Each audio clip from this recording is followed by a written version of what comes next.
در میان لحظه جانکاه قبود، زیر باران خدا باز شنید.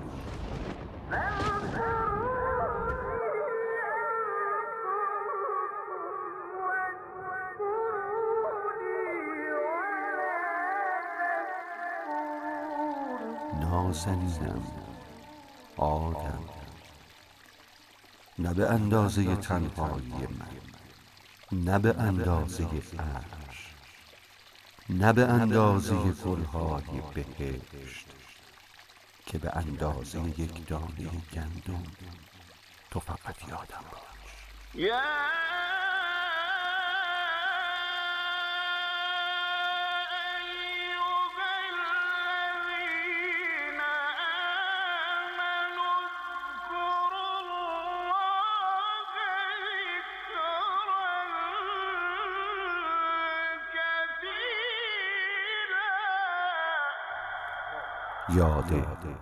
خدا.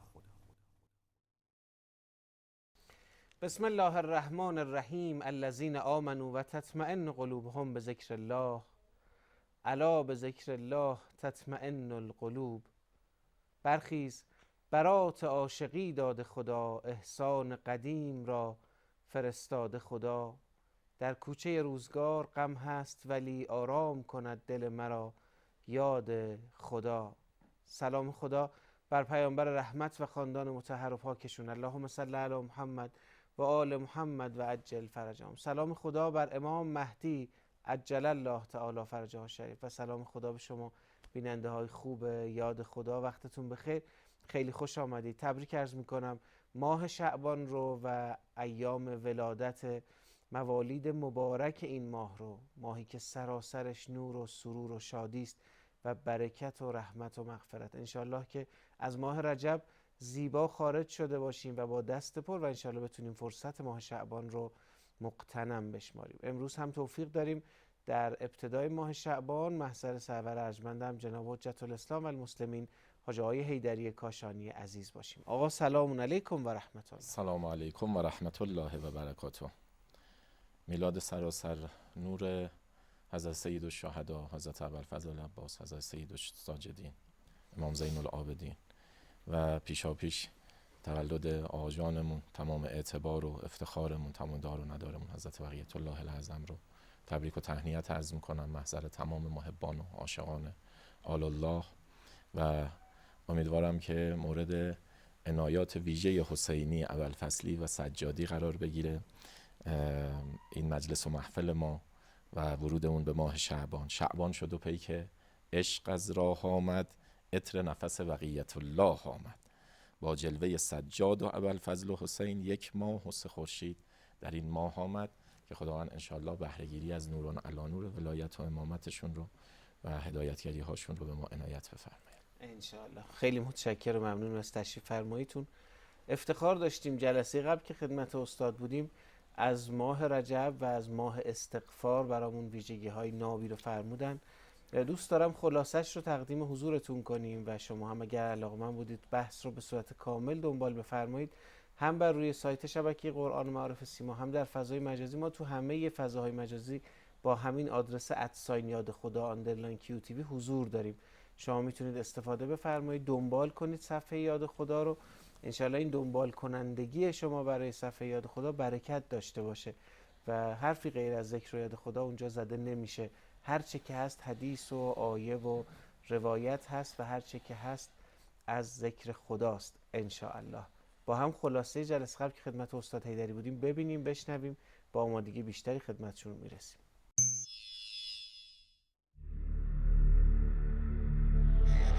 آیه 21 سوره حدید. ما این آیه رو در با شروع و سار او داشتیم و بهش پرداختیم، اما اینجا در سوره حدید فضای کمی عوض میشه. اونجا سار او الی مغفرت من ربکم و جنت عرضها السماوات والارض اعدت للمتقین بود. اینجا میشه و سابقوا الی مغفرت من ربکم و جنت عرضها کعرض السماء والارض. اونجا دستور به سرعت گرفتن که انسان در جهتگیری به سمت مغفرت و جنت دچار کسالت نباشه، تنبلی نکنه، بی تحرک نباشه، پاشه حرکت کنه، مهاجرت الی الله رو و مهاجرت الی رضوان الله رو و جنات عدن رو دستور کارش قرار بده. اینجا میگه که از تمام کسانی که وارد این میدان میشن تو باید سبقت بگیری. توصیه شده که در ماه رجب فراوان بگوید استغفر الله و اسأله التوبه و در کل ماه 1000 مرتبه بگوید استغفر الله ذا الجلال و الاکرام من جمیع الذنوب و الآفات. 1000 مرتبه در کل ماه که در این چند روز میشه این رو گفت تا به فضیلت استغفار در ماه رجب برسیم. دعاهای ماه رجب رو در این روزهای باقی مونده غفلت نکنیم. این دعایی که انتهاش اینه اللهم فهدنی هدی المهتدین، خدایا هدایت یافتگان عالم رو به من عنایت کن. هدایت یافتگان عالم هدایت اهل بیتیه، هدایت مهدویه. میگیم السلام علیک یا نور الله الذی یهتدی به المهتدون، سلام بر تو ای نور خدا که با نور هدایت تو هدایت یافتگان هدایت میشن. وقتتون بخیر. 30720 رو هم فراموش نکنید. شماره پیامک ماست. اگه به همین سرشماره 30720 همین الان بزرگواری کنید. نکته، سوال، دلنوشته‌ای دارید، ماه شعبان، ماه میلاد امام حسین علیه السلام، امام سجاد علیه السلام، حضرت ابو فاضل سلام الله علیه و همینطور میلاد آقا جانمون امام زمان عجل الله تعالی فرجه الشریف است. از همین الان شما بزرگواری کنید. هر چی که دلنوشته به ذهنتون میرسه و علاقه‌مند هستید برامون بنویسید و ما افتخار میکنیم و انرژی میگیریم با دلنوشته های شما سروران عزیز. خدمت استاد حیدری کاشانی عزیز هستیم. آیه 148 سوره بقره میفرماید فاستبقوا الخیرات، سبقت بگیرید به سمت خیرات و خوبی های عالم. برنامه قبل گفتیم دستور خداوند رحمان سابقوا الی مغفرة من ربکم و جنة. سبقت دستور سبقت به سمت دو چیز، مغفرت و جنت. حالا معادلات این سبقت به سمت جنت یکیش میشه فاستبقوا الخیرات، سبقت بگیرید به سوی تمام خیرها و خوبی‌های عالم. یعنی خوبی نباشه که شما سرعت و سبقت نگیرید به سمت او. حالا این خوبی‌ها شامل در صدرش آنچه که خداوند بر ما واجب کرده، اینها صدر خوبی‌های عالمه. دیگه بالاتر از اون خوبی نداریم. می‌فرماید که حی علی خیر العمل، بشتاب به سوی بهترین عمل، پرخیرترین عمل، پربرکتترین عمل که نماز باشه. نماز از خیرات، روزه از خیراته که فرمود الصوم لی و انا اجزا به. خداوند رحمان برای پاداش هر عبادت و عمل صالحی یه حد و حدودی رو تعیین میکنه، میگه اینه پاداشش. اما برای روزه‌داری میفرماید که پاداشی نداره، حد و حدودی نداره. روزه‌داری انا اجزا به، خود من پاداششم، خودم به اون پاداش داده میشم، یعنی خودم رو میدم. مقام للهی عطا میشه به روزه‌داران، مخصوصا روزه‌داران ماه رجب و ماه شعبان. این خیراته، برکات. میفرماید که خیررسانی به مردم مصداق خیراته. فاستبقوا الخیرات، خوبی ما، خیر ما به خلق خدا برسه. اینو واسه اهل سبقت باشیم در مسیر سلوک مهدوی که همون سلوک رحمانی ماست. ما باید اهل سرعت و سبقت به سمت تمام خیرات و خوبی های عالم باشیم. بعد دنباله آیه میفرماید اینما تکونوا یأتی بکم الله جمیعا، هر کجا که باشید خدا شما رو جمع میکنه. ان الله علی کل شیء قدیر، خداوند بر هر کاری توانا. سوال پیش میاد هر کجا باشید خدا شما رو جمع میکنه، این به چه معناست؟ در آیه 148 سوره بقره در اینجا باید بریم محضر نوران علی نور ولایت و امامت که برای ما تفسیر بکنن، تعویل بکنن. امام محمد باقر علیه السلام در تفسیر این آیه اولا میفرمایند که الخیرات الولایت لنا اهل البیت. این که میفرماید فاستبقوا الخیرات، درسته تمام خوبی ها، تمام اعمال نیک، تمام واجبات، تمام مستحبات، تمام خیر رسانی ها به خلق خدا مصداق خیراته و به سمتش سبقت. اما روح تمام خیرات و خوبی های عالم که واسطه اون قبول میشه اعمال صالح ما، الخیرات الولایت لنا اهل البیت، خیرات ولایت ما اهل بیته. ما باید به بهشت ولایت وارد بشیم تا بهشتی فاستبقوا بشیم. الخیرات یعنی هر چی ولایت پذیرتر باشی مرحبا. سبقت گرفتی. بله، سرعت بگیر و سبقت بگیر در ولایت پذیری امامان معصوم، در اطاعت و ولایت پذیری بیشتر امام زمانت. یعنی سرعت بگیر و سبقت بگیر برای وارد شدن به بهشت ولایت. او تعیین میکنه درجات بهشت. هرچی سرعت ما و سبقت ما اینجا بیشتر باشه، درجات بهشتی ما در آخرت و ابدیت بالاتر و عالیتر خواهد بود. بعد در دنباله حدیث که فرمودن الخیرات الولایت لنا اهل البیت، امام باقر علیه السلام فرمودن گویا میبینم که جبرئیل اولین مخلوق الهی است که در کنار کعبه با آن حضرت بیعت میکند. به این حال و هوای مهدوی میدن به آیه، میگه خیرات که باید شما سبقت بگیرید به سمت او، ولایت است، امامت است، مهدویت است. گویا داره میگه فاستبقوا الی المهدی، سبقت بگیرید به سوی حضرت بقیت الله، حضرت مهدی ارواحنا فدا. و بعد در تفسیر قسمت دوم آیه اینما تکونوا یأتی بکم الله جمیعا، هر کجا باشید خدا رو شما رو گرد خواهد آورد. میگه این در شأن یاوران امام زمان در آخر الزمانه. بعد در توضیحش میفهمن گویا میبینم که جبرئیل اولین مخلوق الهی است که در کنار کعبه با آن حضرت، یعنی حضرت بقیت الله الاعظم، بیعت مینماید و آنگاه 313 نفر از اصحاب و یاران او با او بیعت میکنند.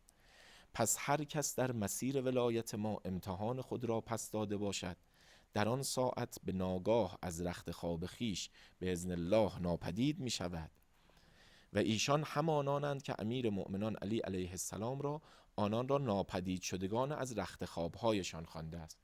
این مربوط به ساعت ابتدایی ظهور امام عصر که از کنار کعبه اول ما ینطق به هذه الآیه بقیت الله خیر لکم ان کنتم مؤمنین ثم قال انا بقیت الله فی ارضه.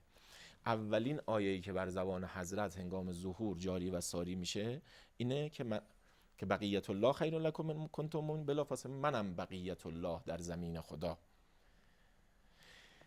این فراخوان و این ندا باعث میشه اونهایی که در فاستبقوا الخیرات، سبقت به سمت ولایت، به تعبیر امام باقر امتحانشون در ولایت ما خوب پس داده باشن، نمره خوبی گرفته باشن، خداوند اینها رو سریع با کرامت طی الارض، حتی اگر در رخت خوابهاشون خواب باشن، اینها رو حاضر میکنه در محضر مولاشون در کنار کعبه. برانگیخته میشن، برانگیخته شدگان، ناپدید شدگان از رخت خوابهایشان. و همین است مصداق این فرموده الهی که میفرماید فاستبقوا الخیرات. اونجا میشه تجلی سبقت گرفتن. یعنی در میان تمام مردم عالم، مثلا بگیم یک جامعه مثلا 8 میلیاردی رو ما در زمان ظهور شاهد باشیم، در میان 8 میلیارد انسان تعداد محدودی و معدودی از اقصا نقاط عالم هرچند در رخت خوابهاشون باشن، اینها رو خداوند میاره در محضر حضرت حاضر میکنه برای یاوری و یاوری حضرت. اینا غیر از اون 313 نفرن که اونا اصحاب المهدی، یاران ویژه حضرت هستن، و اینها انصار المهدی. اونها هم میتونن کسانی باشن که در ظاهر از دنیا رفتن ولی برانگیخته میشن. اون 313 تا 313 نفر باید در حال حاضر حی و حاضر باشن، وگرنه ما که داریم که در زمان رجعت 124,000 پیامبر الهی، پیامبران الهی رجعت میکنن. پس 313 نفر از زنده ها هستن، از سرداران حضرتن، حی و حاضر. یعنی 313 نفر با هم رسیده به حد نصاب جمعیتشون که محضر حضرت. بعد بقیه انصار المهدی که امتحان ولایت و امامتشون رو دادن، نمره خوبی گرفتن، خود این کرامت الهی شامل حالشون میشه. سبقت میده خداوند به اونها در میان اون 8 میلیارد انسانی که روی کره ارض هستن به سمت ولایت و امامت و مهدویت. و این که میگه خداوند شما رو در یک جا گرد میاره، یأتی بکم الله جمیعا، یعنی شمایی که اهل سبقت به سمت ولایت و امامت و مهدویت بودی، این بشارت رو خدا داره میده که در زمان ظهور امامت خداوند تو رو بلا فاصله با کرامت طی الارض تو رو حاضر میکنه در محضر امامت برای اینکه با او بیعت بکنی و در حمایت او و در نصرت و یاری و یاوری او قرار بگیری. فرمودن که این است مصداق این فرموده الهی که فاستبقوا الخیرات، سبقت بگیرید به سوی خیرات. این خیرات ولایت ما اهل بیته و این که میفرماید که هر جا باشید اینما تکونوا یأتی بکم الله جمیعا، یعنی در هر کجای عالم که باشید به بهشت ولایت و امامت که وارد شده باشی، شما شگفتی ها میبینی، معجزات میبینی. خداوند در لحظه ظهور امامت تو را از اقصا نقاط عالم میاره در محضر امام که توفیق معیت و اطاعت امام و حمایت و نصرت امام رو داشته باشی انشاءالله. خیلی متشکرم، خیلی ممنونم. محضر قرآن کریم مشرف میشیم، برمیگردیم خدمت آقای حیدری کاشانی عزیز هستیم و فکر میکنم آماده کردن بعد از قرآن هم لحظاتی رو به سرور میپردازیم. در شب میلاد امام حسین علیه السلام هستیم و همه عالم غرق در شادمانی است. بسم الله الرحمن الرحیم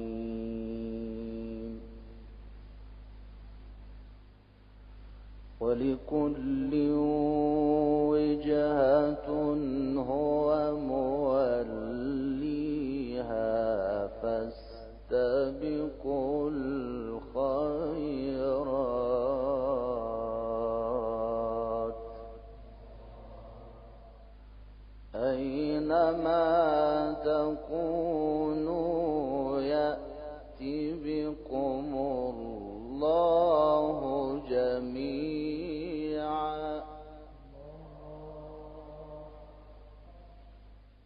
إن الله على كل شيء قدير. اللهم صل على محمد وآل محمد وعجل فرج آل محمد. قال رسول الله نور عيني حسين مني أنا من حسيني حسين مني أنا من حسيني حسين مني أنا من حسيني. به چشمت آشیان کهکشان ها عطر زیارتت بهشت جان ها. تو حجتی و نبض کائناتی چراغ عشق و کشتی نجاتی. اکتبوا فی کتابنا المبین حسین منی انا من حسینی حسین منی انا من حسینی حسین منی انا من حسینی.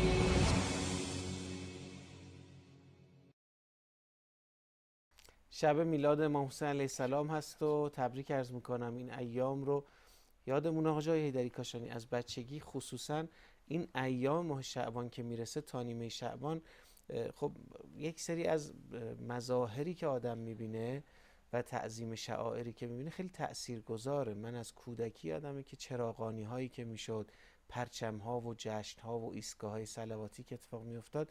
امسال هم میتونه این اتفاق بیفته، اگرچه حالا به واسطه این ویروس منحوس یه قدری مجالس و اینها محدود شده، اما بالاخره زدن یه پرچمی، یک چراغی، یک تبریکی، یک پیامی، یک بسته های استاندارد شکلات و شیرینی که حالا تمیز باشه، ضد کرونا باشه، درش بسته باشه، فکر میکنم خیلی ارزشمند میتونه باشه تو این روزها و روحیه امید و شادمانی رو هم انشالله این کاراست که برمیگردونه به جامعه. قطعا مصداق تعظیم شعائر الهی است که مورد تاکید خداوند رحمانه و من یعظم شعائر الله فانها من تقوی القلوب. این تعظیم شعائر الهی نشان تقوای قلب هاست و درجه تقوای قلبی ما رو بالاتر میبره و مخصوصا که با مهر و محبت دلانگیز و اطرفشان اهل بیت عصمت و طهارت باشه، با نام نامی حضرت سید الشهدا، با نام نامی حضرت علمدار، حضرت ابوالفضل عباس، حضرت زین العابدین، حضرت سید الساجدین و حضرت بقیت الله الاعظم. ما دیگه قلب‌های ما باید به اوج عشق بازی با خداوند رحمان برسه انشالله. اینها یادآوریه در این فراز و نشیب‌های غفلت‌ها و جهالت‌ها، اینها تعظیم شعائر الهیه، یادآوریه. خوبه شاید کسی بتونه ارزاق مثلا بسته های کمک های مؤمنانه آماده کنه. حالا ما گفتیم شکلات ممکنه کسی بتونه کیسه های برنج و مواد غذایی تهیه کنه و چه وقتی بهتر از الان. اصلا فصل مواسات و همدلی ماه شعبانه. در اون صلوات شعبانیه ما از خداوند طلب میکنیم مواسات هم با برادران و خواهران دینی رو. اون مواسات یعنی ما همدل بشیم، همراه بشیم، از خودمون مایه بگذاریم برای اینکه خیری از ما به اونها برسه، مخصوصا که اونهایی که نیازمندتر هستن. کمک های مؤمنانه، همدلی های مؤمنانه فصل اوجش ماه رجب و شعبان و رمضانه که انشالله در ماه شعبان هم به محبت حضرت بقیت الله الاعظم و به نیت تعجیل فرج امام زمان ارواحنا فدا باشه دیگه خیلی عالی میشه انشاءالله. خیلی متشکرم. یه حدیثی توی این وله‌ای که رفته بودیم شنیدم شما می‌خواستید برامون بخونید، هدیه و عیدیه امشب ما باشه.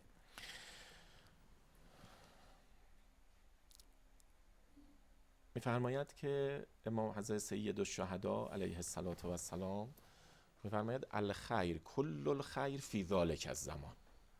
ذالک الزمان زمان ظهور امام عصر ارواحنا فداست. می‌فرماید که تمام خیرات و خوبی های عالم، الخیر کل الخیر، خیر و خوبی و بلکه تمام خیر و خوبی در زمان ظهور حضرت بقیت الله الاعظم تجلی پیدا میکنه، مصداق پیدا میکنه.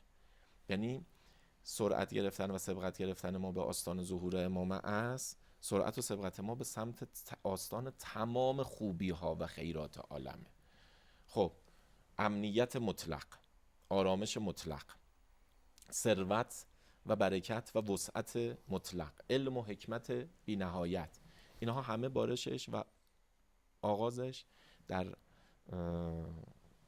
دولت کریمه مهدوی است. به تعبیر شهید مطهری رضوان الله تعالی علیه می‌فرماید که ظهور امام عصر و آن فدا پایان تاریخ بشری نیست که آغاز فصل زندگی و بندگی بشر. تازه طعم زندگی رو بشر در زمان ظهور امام عصر میچشه. اونجا هم به همین آیه فاستبقوا الخیرات، این سبقت بگیرید به سوی خیرات، استناد میکنن. شهید مطهری میفرماید تمام سرعت ما و سبقت ما باید به سوی خیرات باشه. به تعبیر حضرت سید الشهدا تجلی بالاترین خیرات عالم و خوبی های عالم در زمان ظهوره و آغاز ظهور امام عصر ارواحنا فداست. اینه که خود حضرت سید الشهدا میفرماید لو ادرکته لخدمته ایام حیاتی، اگر زمانه او رو درک بکنم لحظه لحظه عمرم رو وقف خدمتگزاری او میکنم. به تعبیر ملا محسن فیض کاشانی در کتاب دیوان شوق مهدی که تضمینی است از اشعار حافظ، ما میگیم مهدوی شده اشعار حافظه. خود حافظ یکی از شعرای مهدوی است. بعضی ها مثل جناب سید علی آقای قاضی طباطبایی میگن که حافظ تمام روی سخنش به انسان کامله، به امام عصر ارواحنا فداست. مجد ای دل که مسیحا نفسی می آید و امثال اینها که دیگه تخصصی برای حضرت مهدی ارواحنا فداست. حالا اون در باطن خیلی وقتا داره صحبت میکنه. ملا محسن فیض کاشانی اومده یه بیتی از حافظ رو توی آورده و بعد غزلی این رو تفسیر کرده و کاملا رنگ و بوی آشکار مهدوی داده. میفرماید 10 روز ملک گردون افسانه است و افسون، یک لحظه خدمت تو بهتر ز ملک دارا. ملک تمام ثروتمندان عالم یه طرف، یک لحظه خدمت تو قابل مقایسه نیست با دارایی متمولان و ثروتمندان عالم. یک لحظه. اینه که حضرت سید الشهدا داره این افق رو میده لو ادرکته لخدمته ایام حیاتی، اگر درک بکنم زمانه او رو که ما در این زمان قرار دادیم، حضرت دارن به ما راه نشون میدن دیگه. لحظه لحظه عمرم رو وقف خدمتگزاری او میکنم. اینه که پیامبر میفرماد خیار و امتی قوم لیس لهم هم الا امامهم، برگزیدگان امت من کسانی هستند که هم و غمی ندارن جز امامشون. فاستبقوا الخیرات، سبقت بگیرید به روح تمام، به سوی روح تمام خیرات و خوبی های عالم که ولایت ما اهل بیت باشه و تجلیش در زمانه ما ولایت امام زمان ارواحنا فداست. خیلی متشکرم، خیلی ممنونم. ما حدود فکر میکنم 3-4 دقیقه زمان داریم جنبندی حضرت عالی رو از بحث امروز داشته باشیم. ببینید ماه شعبان که آمده، همون دستورات ماه رجب که روزداری ماه شعبان، میگه امام صادق علیه السلام فرمودن که چرا غافلید از روزه ماه شعبان؟ به خدا قسم ثواب روزه ماه شعبان بهشته. و همون استغفارها که در ماه رجب بوده اینجا دوباره توصیه شده که در هر روز 70 بار استغفر الله و صلوات و استغفر الله و صلوات، هر روز 70 بار گفته بشه که فرمودن بهترین اعمال در ماه شعبان یکی تصدق، یکی استغفاره و روزه‌داری ماه شعبان. این رو ادامه بدیم. حالا انشالله جلسات بعد اون خصوصیات ماه رجب رو که ماه کثرت صلوات و آستان محمد و آل محمد است، اللهم صل علی محمد و آل محمد، و صلوات شعبانیه در ظهرهای ماه شعبان و مناجات شعبانیه که مناجات امیرالمؤمنین و تمام امامان و در عصر حاضر مناجات خاص الخاص امام زمان ارواح نافداست همراه بشیم. و اما نکته خیلی مهم که در آستانه ولادت حضرت سیدالشهدا و حضرت علمدار حضرت ابوالفضل عباس هستیم، فاستبقوا الخیرات، سرعت و سبقت گرفتن ما به آستان ولایت و امامت و مهدویت در عصر غیبت فقط یک معادله داره، فقط یک راه داره، اونم سرعت و سبقت گرفتن ما به سمت زعامت و نیابت، به سمت اطاعت و حمایت و همراهی زعیم امت نائب الامام. این معادله رو بارها تاکید کردیم، چون در آستانه ولادت حضرت علمداری وارد شدن به آستانه ولایت و امامت امام حسین از طریق باب العباس و حضرت ابوالفضل عباس بوده، چون باب الحسینه. در زمان امام عصر هم همین گونه است. باید ببینیم که علمدار امام زمانمون کیه، تحت اون علم، تحت لوا و ولای اون علم قرار بگیریم. این پیامی که حاج قاسم عزیز که خیلی خوشحالم که از ایشون هم یاد شد، چون که به هر حال مدافعان حضرت زینب کبرا که روی سربندشون می نوشتن کلنا عباسک یا زینب، ما همه برای تو یک ابوالفضل العباسیم، یادی از شهدای مدافع حرم بشه، تقدیر و قدر شناسی باشه. این که حاج قاسم عزیز تمام وصیتش، تمام توصیهش، منشور وصیت‌نامش توصیه به حمایت از زعامت و رهبری معظم انقلابه، به خاطر دریافتن این معادله است. تنها راه ارتباط ما، فاستبقوا الخیرات ما، سرعت و سبقت ما به آستان ولایت و امامت و مهدویت، همراه شدن، معیت و اطاعت نائب الامامه که ایشون تعبیر میکنه به شؤون عاقبت به خیری. ماشاءالله با 6 قسم جلاله والله والله والله دوباره 3 مرتبه تکرار میفرمایند که میفرماید از شؤون عاقبت به خیری ما رابطه قلبی و دلی با این حکیمی است که امروز سکان انقلاب رو دست داره.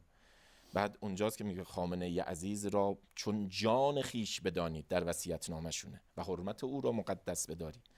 بعد توصیه پایانی از زبان حاج قاسم عزیز که مصداق یکی از اصحاب المهدی در عصر ماست، مصداق همون هایی که خداوند میگه لحظه ظهور اونها رو خدا جمع میکنه در نزد حضرت تا فرماندهی کنن، با سپاهی از شهیدان خواهد آمد.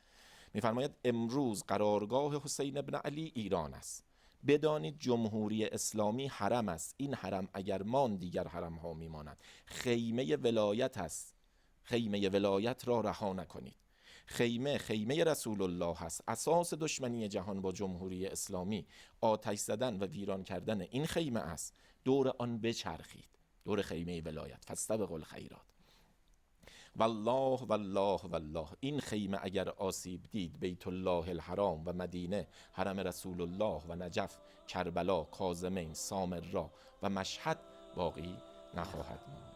الهی به وجاهت امام حسین علیه السلام و برادر با وفاشون و فرزندشون امام زین العابدین چنان کن سرانجام کار، تو خوشنود باشی و ما دستگاه. وقتتون بخیر، ایامتون مبارک، محتاج دعای خیر شما هستیم یا علی حاج آقا. خیلی متشکرم.